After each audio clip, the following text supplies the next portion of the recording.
रात के 1 बज चुके थे। आसमान पर गहरे बादल छाए हुए थे और सड़कें वीरान थीं। उन्हीं सुनसान गलियों से एक नौजवान तेज कदमों से गुजर रहा था।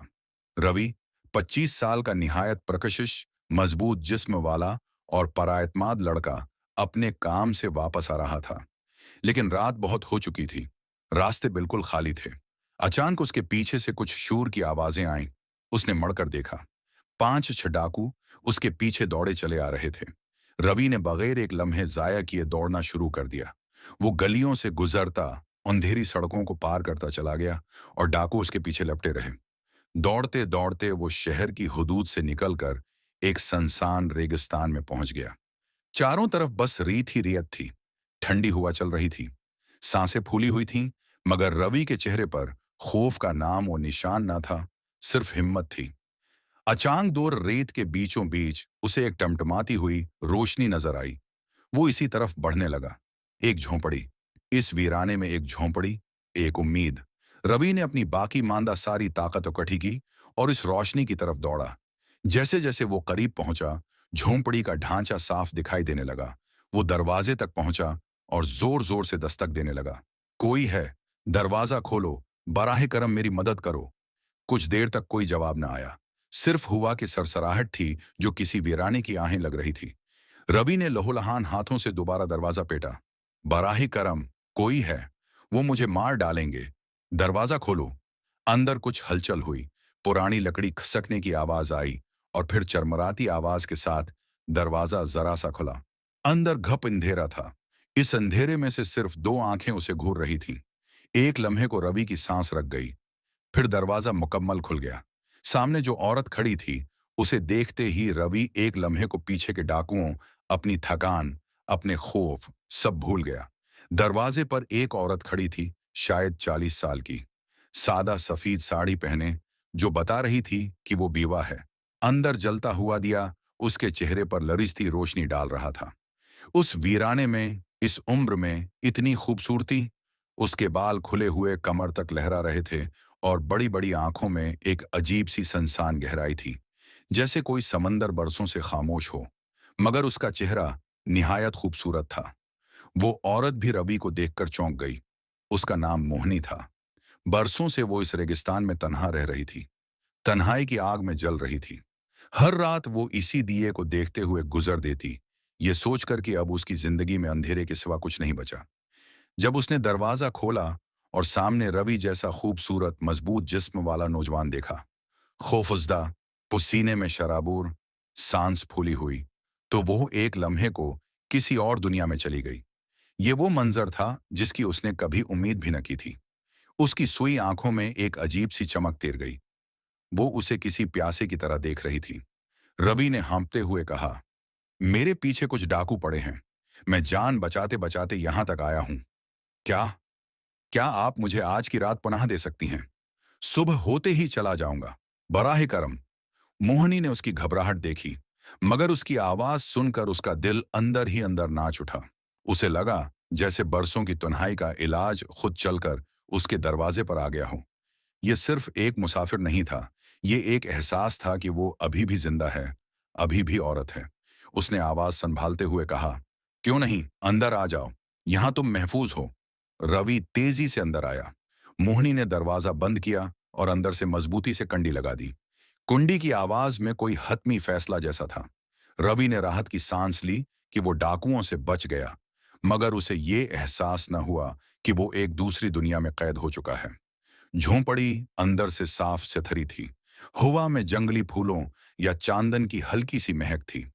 एक तरफ छोटा सा चौलाहा था, दूसरी तरफ 2 चारपाइयां पड़ी थीं। मोहनी ने एक गद्दे से लोटा निकाला और पानी भरकर रवि की तरफ बढ़ाया। पानी पी लो।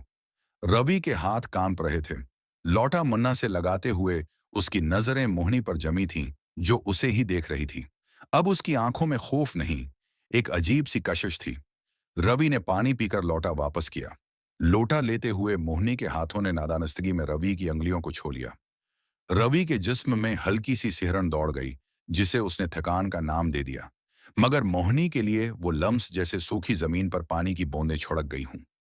उसने नजरें झुका लीं और एक कोने की चारपाई की तरफ इशारा करते हुए कहा, तुम वहां सो जाओ। तुम बहुत थके हुए लग रहे हो। रवि को इस वक्त सिर्फ एक सहारे की जरूरत थी। वो इस कदर थक चुका था कि उसे कुछ सोचने की हिम्मत न रही। वो चारपाई पर गया, शुक्रिया कहता हुआ लेट गया और लम्हों में गहरी नींद सो गया। रात का आधा पहर था। रवि को अचानक लगा कि कोई उसके करीब खड़ा है। उसे महसूस हुआ जैसे कोई उसे घूर रहा हो। कोई ठंडी हुआ न थी, मगर उसके चेहरे पर किसी की गर्म सांसें महसूस हो रही थीं। उसका दिल जोर से धक गया। डाकुओं का ख्याल आते ही उसने खौफजदा होकर आंखें खोलें। जैसे ही आंखें खुलें, उसके रोंगटे खड़े हो गए। वो बीवा औरत मोहनी वाकई उसके सामने खड़ी थी। चारपाई के बिल्कुल पास खड़ी उसे एकटुक देख रही थी। चांद की रोशनी खिड़की से छनकर आ रही थी और इस रोशनी में मोहनी का चेहरा दमक रहा था। उसकी आंखें अजीब अंदाज से चमक रही थीं। वो उसे एक अलग ही निगाह से देख रही थी, प्यार भरी निगाह। मगर इसमें प्यार से ज्यादा कुछ और था। एक भूख, एक ऐसी प्यास जो बरसों से दबी हुई थी। रवि घबराकर उछलकर बैठ गया। आप आप यहां क्या कर रही हैं? मोहनी जैसे गहरे ख्वाब से जागी। वो इस नौजवान के चेहरे, उसके जिस्म को आंखों में बसा रही थी। रवि की आवाज सुनकर वो हड़बड़ा गई। खुद को संभालते हुए बोली, वो मैं तुम्हारे 2023 लिए चादर लाई थी। उसने हाथ में पकड़ी चादर आगे की। रेगिस्तान की रातें ठंडी होती हैं। मुझे लगा तुम्हें सर्दी लग रही होगी। रवि ने देखा, चादर देते हुए मोहनी के हाथ कांप रहे थे। उसने चादर लेते हुए कहा, शुक्रिया, अब आप भी अपनी चारपाई पर सो जाएं। मोहनी ने बस सर हिलाया और वापस मुड़कर अपनी चारपाई पर चली गई। रवि ने उसे लेटते देखा, राहत की सांस ली और सोचा कि शायद वहम होगा। वो बहुत थका हुआ था। ये सोचकर दोबारा लेट गया और जल्द ही नींद आ गई। मगर मोहनी सो ना सकी। वो अपनी चारपाई पर लेटी रवि की सांसों की आवाज सुन रही थी। हर सांस के साथ उसकी तन्हाई मजीद गहरी होती जा रही थी। वो एक जीते जागते जिस्म के एहसास के लिए तरस रही थी। उस बार रवि की नींद एक नरम लम्स से टूटी। उसे लगा जैसे कोई नर्म हाथ उसके बालों को, उसके गालों को सहला रहा हो। पहले उसे लगा कि ये कोई ख्वाब है। दिन भर के खौफ से थक्का हारा, उसने नींद में उस लम्स में तसल्ली ढूंढनी शुरू कर दी। वो लम्स बहुत नर्म था, बहुत प्यार भरा। मगर जब एहसास ज्यादा वाजे हुआ तो नींद टूट गई। वो लम्स उसके गालों से होता हुआ गर्दन तक आया। फिर उसे अपने करीब किसी के वजन का एहसास हुआ। कोई उसकी चारपाई पर बिल्कुल पास बैठ गया था। रवि का दिल जोर जोर से धड़क रहा था। उसने आंखें न खोलें, बस जानने की कोशिश की कि क्या हो रहा है। और फिर जो उसने महसूस किया, उससे उसकी रूह कांप गई। मोहनी अपनी तन्हाई में पूरी तरह बेकाबू हो चुकी थी। वो रवि के चेहरे पर झपकी और उसके माथे, उसके गालों को चूमने लगी। वो अपनी होश व हवास खो चुकी थी। बरसों की तन्हाई की आग वो इस नौजवान के जिस्म से बुझाना चाहती थी।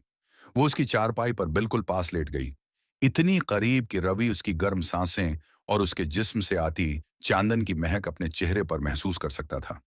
रवि अब मजीद बर्दाश्त न कर सका। एक झटके से उसने आंखें खोलें। जो मंजर देखा, उसकी चीख निकल गई। मोहनी वाकई उसके जिस्म से तकरीबन सटी हुई लेटी थी और उसे निशीली निगाह से घूर रही थी। उसकी आंखें बंद हो रही थीं, जैसे वो किसी गहरे नीशे में हो। आप, रवि घबरा कर चलाया और चारपाई के दूसरे कोने में सकड़ गया। ये आप क्या कर रही हैं? हट जाएं, मुझसे दूर। रवि के चलाने से मोहनी भी जैसे होश में आई। उसे एहसास हुआ कि तन्हाई में बहकर वो क्या कर बैठी। वो घबरा कर चारपाई से उतरी और जमीन पर खड़ी हो गई। शर्म और खौफ से कांप रही थी। वो वो मैं तुम्हारे लिए तकिया लाई थी। तुम बगैर तकिए के सो रहे थे। मुझे लगा गर्दन अकड़ जाएगी। रवि ने चारपाई के पास जमीन पर पड़ा तकिया देखा। यह साफ झूठ था। वो कांपती आवाज में बोला, बुराहे करम, आप अपनी चारपाई पर चली जाएं। मुझसे दौड़ रहें। बुराहे करम। मोहनी शर्मिंदगी से कुछ न बोल सकी। उसकी आंखों में जो रात भर प्यास थी, वो अब आंसुओं में बदल गई। वो चुपचाप वापस अपनी चारपाई पर जाकर लेट गई और दीवार की तरफ मुन्ना फेर लिया। उसकी दबी दबी ससकियां आ रही थीं। रवि दोबारा न लेटा। वो चारपाई के कोने में दीवार से लगकर बैठ गया, घुटनों में सर छिपा लिया। मन ही मन सोच रहा था, ऐ खुदा, मैं कहां फंस गया? बाहर डाकू, अंदर ये औरत। बस ये रात किसी तरह गुजर जाए, सुबह होते ही निकल जाऊंगा। पूरी रात रवि ने आंख न झपकी। रात भर दो आवाजें सुनाई देती रहीं, बाहर हुआ की सरसराहट और अंदर मोहनी की दबी दबी सिसकियां। सुबह की पहली करण जैसे ही झोंपड़ी में दाखिल हुई, रवि उछल कर उठा। उसने देखा मोहनी दूसरी चारपाई पर बैठी उसे ही देख रही थी। रात के वाकये के बाद वो रवि से नजरें न मिला पा रही थी। आज उसकी आंखों में रात वाली प्यास नहीं, एक गहरी उदासी और शर्मिंदगी थी। उसका चेहरा आंसुओं से भीगा हुआ था। रवि तेजी से दरवाजे की तरफ बढ़ा। मैं मैं चलता हूं। रात पनाह देने के लिए बहुत बहुत शुक्रिया। रखो, मोहनी ने दबी भारी आवाज में कहा। रवि डर गया। उसे लगा वो फिर रोकेगी। मोहनी उसके करीब आई। उसके हाथ में पानी की बोतल और कपड़े में बंधी 2 रोटियां थीं। उसने वो रवि की तरफ बढ़ा दी। रास्ता लंबा है, बस इतना कहा। उसकी नजरें जमीन पर जमी थीं। रवि को उसके रवैये पर हैरत हुई। रात की मोहनी और सुबह की मोहनी में जमीन आसमान का फर्क था। ये वही औरत थी जिसने उसे पनाह दी थी। उसने चुपचाप रोटियां और पानी ले लिया, शकरिया कहकर दरवाजा खोला और तेज कदमों से रेत पर चल पड़ा। पहली सुबह की करण में वो झोंपड़ी पीछे छोड़ती गई। रवि ने मड़कर ना देखा, मगर मोहनी दरवाजे पर खड़ी उसे जाते हुए देखती रही, जब तक वो रेत के उफक में गायब न हो गया। फिर वो अंदर आई, दरवाजा बंद किया और दीवार से लगकर बैठ गई। उसकी आंखों से आंसुओं का सिलसिला फिर शुरू हो गया। रही थी तन्हाई की आग अब पहले से भी ज्यादा भड़क।